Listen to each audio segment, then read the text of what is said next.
Well, it's late at night here at the White House, which is now gone dark after 2-hour television special also is over. Whether you liked it or hated it, it was very different.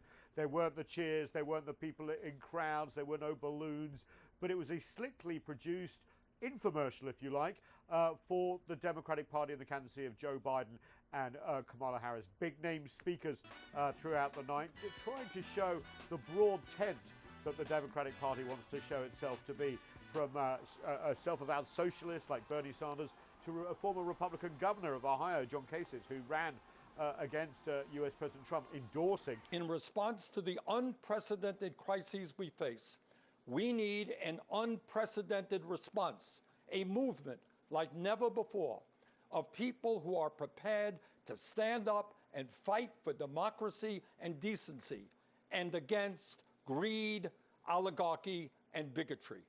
There was moments of profound sadness with the family of George Floyd, who was killed under the knee of that policeman, of course, in Minnesota, Eric Garner's mother, others who have died, family who have died of COVID, and are pointing the finger at the commander-in-chief here. But of course, top of the night was Michelle Obama, the former First Lady, of course, something that connects Joe Biden, being the vice president of her husband, President Barack Obama, really talking about empathy and bringing the country back to a different kind of talking to each other.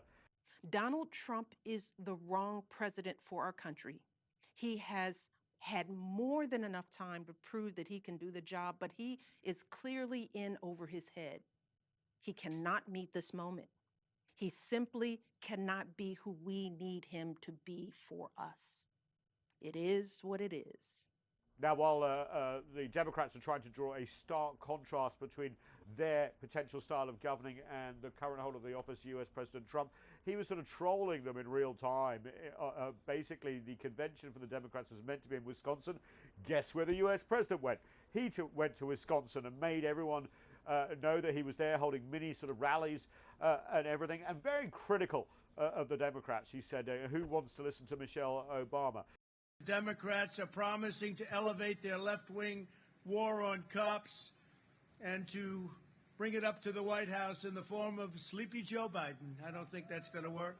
You know, I noticed at their convention tonight, these are all taped speeches. Michelle Obama, her speech is taped. Why don't they tell me that? I'll tape my speech. Next week I'll tape it. It's a lot easier.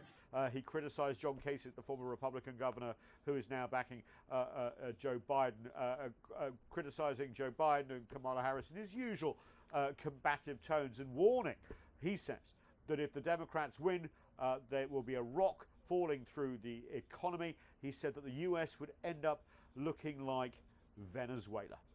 Nathan King, CGTN, at the White House.